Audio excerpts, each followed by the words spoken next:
Hi everyone, எல்லாரும் எப்படி இருக்கீங்க? இந்த வீடியோவில் நம்ம எதை பார்க்க போகிறோம் அப்படின்னாக்க ஆயில் வந்து எப்படி யூஸ் பண்ணலாம் அப்படின்னு சொல்லிட்டு பார்க்கலாம். இப்போ வந்து நான் வந்து பாமாயில் மட்டும் யூஸ் பண்ண மாட்டேன். ரேஷனில் கொடுக்குறது கடையிலையும் வந்து கோல்டு வினர் ஆயிலும் வாங்கிக்குவேன். அது மட்டும் இல்லாமல் நல்லெண்ணையும் வாங்கிக்குவேன். இந்த மூணையுமே வந்து நான் வந்து ஒரு மாதத்துக்கு தேவைப்படும் போது வாங்கிக்கிறது. ஏன்னா வந்து பாமாயில் வந்து ஒத்துக்காது. ஒரு சிலருக்கு ஸ்டொமக் பெயின் வர்றதுக்கு சான்சஸ் இருக்குது. ஒரு சிலர் பார்த்திங்கன்னா பாமாயிலே வாங்கவே மாட்டாங்க. பாமாயில் அப்படின்னாலே வேணான்னு சொல்கிறவங்களும் இருக்காங்க. அப்படி வந்து இல்லாமல் நம்ம வந்து பாமாயில் வந்து காய்ச்சி ஆற விட்டு அதையும் நம்ம வந்து யூஸ் பண்ணிக்கலாம் அப்படிங்கிறதுக்காக தான் இந்த வீடியோ நான் வந்து அப்லோட் பண்ணியிருக்கேன். இப்போ இதுக்கு என்ன வந்து எடுத்திருக்கேன்னு பார்த்தீங்கன்னா, ஒரு வந்து கடாயில் பாமாயிலில் வந்து தேவையான அளவு புளி வந்து எடுத்திருக்கேன். எலுமிச்சப்பழ அளவுக்கு எடுத்து அந்த புளி உள்ளே பார்த்தீங்கன்னா கொஞ்சோண்டு கல் உப்பை வச்சு போட்டிருக்கேன். அவ்வளோதான். இது வந்து நீங்கள் நல்லா காய்ச்சி வரும்போது உங்களுக்கு வீடே வந்து நல்ல மரம் வந்து ஒரு நல்ல மரம் வந்து உங்களுக்கு கிடைக்கும்.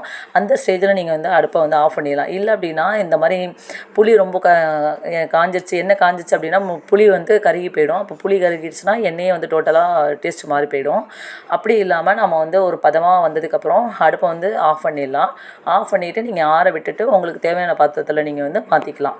கண்டிப்பாக வந்து இந்த வீடியோ உங்களுக்கு யூஸ்ஃபுல்லாக இருக்கும்னு நினைக்கிறேன்.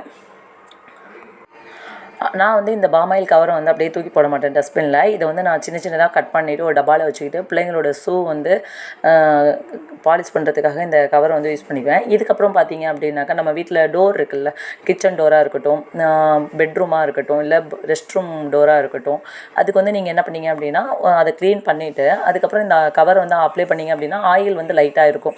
அப்போது நீங்கள் பார்த்தீங்கன்னா புது டோர் மாதிரி உங்களுக்கு வந்துடும். கையில் வந்து அந்தளவுக்கு பிசுலாம் வராது. இதுக்கு இந்த மாதிரி நீங்களும் வந்து பாமாயில் கவரையும் யூஸ் பண்ணி பாருங்கள். பாமாயிலையும் நீங்கள் யூஸ் பண்ணி பாருங்கள். கண்டிப்பாக இந்த டிப்ஸ் வந்து உங்களுக்கு பிடிச்சிருக்கும் அப்படின்னு நினைக்கிறேன். தேங்க்யூ.